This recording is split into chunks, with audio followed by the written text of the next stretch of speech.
വളരെ ടേസ്റ്റി ആയിട്ടുള്ള ഒരു ഫിഷ് കറിയുമായിട്ടാണ് ഞാൻ ഇന്ന് നിങ്ങളുടെ മുന്നിൽ എത്തിയിരിക്കുന്നത്. ഗോവയിലൊക്കെ പോയിട്ടുണ്ടല്ലേ പലരും, അവിടുത്തെ ഫിഷ് കറി കഴിച്ചിട്ടുണ്ടോ? അപ്പോൾ ഒരു ഗോവൻ ഫിഷ് കറിയാണ് ഞാൻ ഇന്ന് പരിചയപ്പെടുത്താൻ പോകുന്നത്. വളരെ ടേസ്റ്റി ആയിട്ടുള്ളൊരു ഫിഷ് കറിയാണ്. അപ്പോൾ സിമ്പിളായിട്ട് ചെയ്യാവുന്നതാണ്. നമ്മുടെ നാട്ടിലുണ്ടാക്കുന്ന ഫിഷ് കറിയെക്കാട്ടിലൊക്കെ ഒരു വെറൈറ്റി ആയിട്ടുള്ളൊരു ഫിഷ് കറിയാണ്. അപ്പോൾ എങ്ങനെ തയ്യാറാക്കുന്നതെന്ന് നോക്കാം. ഗോവൻ ഫിഷ് കറിക്ക് ആവശ്യമായിട്ടുള്ള ഇൻഗ്രീഡിയൻസ് എന്തൊക്കെയാണെന്നും കൂടെ നോക്കാം.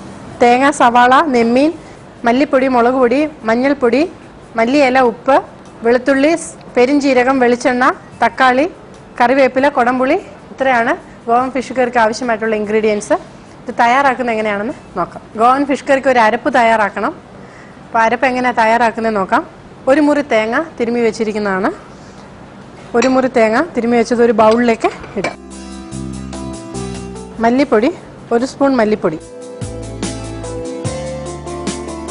1 സ്പൂൺ മുളക് പൊടി, 1/2 സ്പൂൺ മഞ്ഞൾപ്പൊടി, 1/2 സ്പൂൺ പെരിഞ്ചീരകം, ഒരു മുറി തേങ്ങ, അതിലേക്ക് 1 സ്പൂൺ മല്ലിപ്പൊടി, 1 സ്പൂൺ മുളക് പൊടി, 1/2 ടീസ്പൂൺ മഞ്ഞൾപ്പൊടി, 1/2 ടീസ്പൂൺ പെരിഞ്ചീരകം. ഇത്രയും കൂടെ മിക്സിയിൽ നന്നായിട്ടൊന്ന് അരച്ചെടുക്കുക. ഇത് അരച്ചെടുക്കുന്നിടം വരെ ഒന്ന് വെയിറ്റ് ചെയ്യാം. ഫിഷ് കറിയുടെ അരപ്പ് റെഡിയായി കഴിഞ്ഞു. നെക്സ്റ്റ് സ്റ്റെപ്പ് എന്ന് പറയുന്നത്, ഒരു ഫ്രൈങ് പാൻ എടുത്തു വെച്ചിട്ട് അതിലേക്ക് എണ്ണ ഒഴിച്ച് സവാള വഴറ്റിയെടുക്കാം. ചെറിയ കഷ്ണങ്ങളാക്കി കൊത്തി അരിഞ്ഞു വെച്ചിരിക്കുന്ന സവാളയാണ്. പാൻ ചൂടാകുമ്പോഴത്തേക്ക് അതിലേക്ക് കുറച്ച് എണ്ണ ഒഴിക്കാം.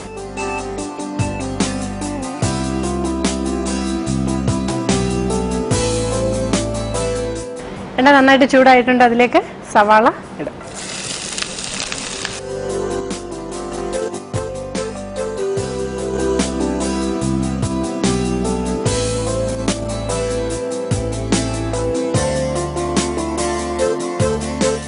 കറിച്ചട്ടിയിൽ ചെയ്യുവാണെങ്കിൽ മീൻകറിക്ക് ടേസ്റ്റ് കൂടും. ഞാനിതിപ്പോൾ കാണിക്കേണ്ടത് കൊണ്ടാണ് ഞാൻ ഇത്രയും വലിയൊരു പാത്രം ഇതിൽ യൂസ് ചെയ്യുന്നത്.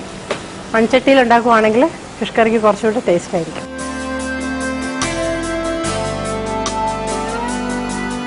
സവാള ചെറുതായിട്ടൊന്ന് വഴണ്ട് വരുമ്പോഴത്തേക്ക് അരച്ച് വെച്ചിരിക്കുന്ന അരപ്പ് ഇതിലേക്ക്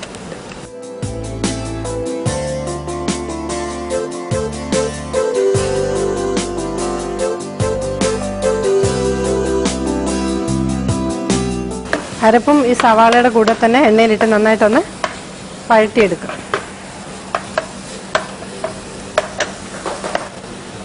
ഇതിലേക്ക് കൊടംപുളി ചേർക്കുക.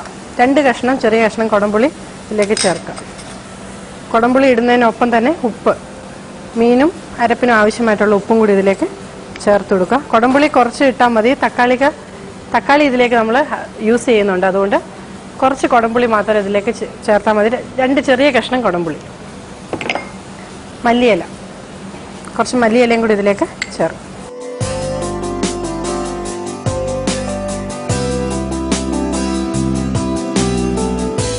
നമ്മൾ നാടൻ മീൻകറി ഒന്ന് വെക്കുമ്പോൾ മല്ലിയില ഒന്നും യൂസ് ചെയ്യാറില്ല. ഗോവൻ ആൾക്കാർ അവരുടെ ഫുഡിലൊക്കെ ധാരാളം മല്ലിയിലൊക്കെ യൂസ് ചെയ്യാറുണ്ട്. തക്കാളി ഇതിലേക്ക് ഇടും. കറിവേപ്പില ഇട്ട് കൊടുക്കും.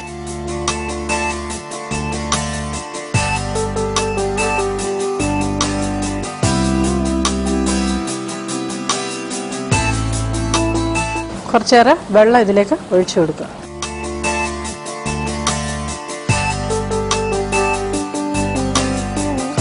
എണ്ണ ഒഴിച്ചു, അതിലേക്ക് സവാള ഇട്ടു. സവാള വഴണ്ട് കഴിയുമ്പോൾ കുറച്ചൊന്ന് വഴണ്ട് വരുമ്പോഴത്തേക്ക് അതിലേക്ക് അരച്ച അരപ്പ്, തേങ്ങ, മല്ലിപ്പൊടി എല്ലാം കൂടെ ചേർത്തിട്ട് അരച്ചു വെച്ചിരിക്കുന്ന അരപ്പിട്ടു.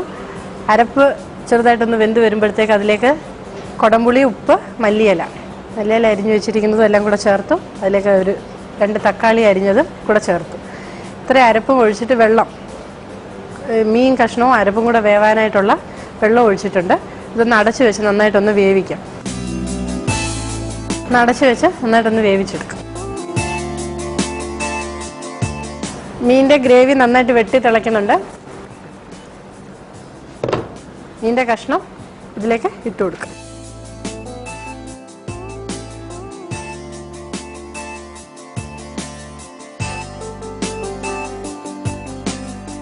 നെമ്മീനാണ് ഈ ഫിഷ് കറി കാണിക്കാൻ വേണ്ടി ഞാനിവിടെ യൂസ് ചെയ്തിരിക്കുന്നത്. നല്ല ഫ്ലഷുള്ള മീനാണ് ഈ കറിക്ക് നല്ലത്. മീൻ ഇട്ടിട്ട് ഒന്നും കൂടി അടച്ചു വെച്ച് നന്നായിട്ട് വേവിച്ചെടുക്കാം.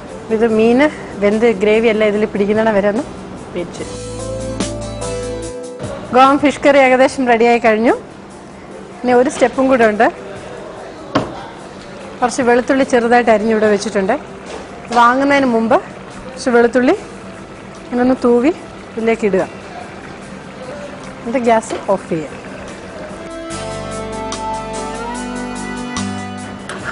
വെളുത്തുള്ളിയുടെ മണം അപ്പോൾ നല്ല ഇതായിട്ട് ഫ്രഷായിട്ട് ഇങ്ങനെ കിട്ടും. ഗോവൻ ഫിഷ് കറി റെഡിയായി കഴിഞ്ഞു. ഒരു സെർവിങ് ബൗളിലേക്ക് മാറ്റും.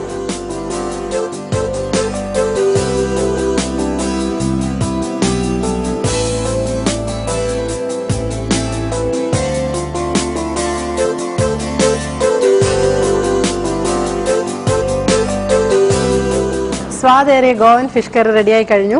നമ്മൾ ഫിഷ് കറിയിൽ മല്ലിയില ഒന്നും ചേർക്കാറില്ല. അവർ നല്ല മല്ലിയില കുറേ ചേർത്തിട്ടാണ് ഉണ്ടാക്കുന്നത്. അപ്പോൾ അതിൻ്റേതായ ഒരു ടേസ്റ്റ് വ്യത്യാസമൊക്കെ ഫിഷ് കറിക്ക് ഉണ്ടാവും. അതുപോലെ വെളുത്തുള്ളി പച്ചയ്ക്ക് തന്നെ അങ്ങനെ ഇട്ടിരിക്കുകയാണ്. അതിൻ്റെയൊക്കെ ടേസ്റ്റ് വ്യത്യാസം ഈ ഫിഷ് കറിക്കുണ്ട്. അപ്പം കഴിക്കാനും ചപ്പാത്തി കഴിക്കാനും ചോറിൻ്റെ കൂടെ ഒക്കെ കഴിക്കാൻ നല്ലൊരു മീൻകറിയാണ്. ഇതെല്ലാവരും ട്രൈ ചെയ്യും.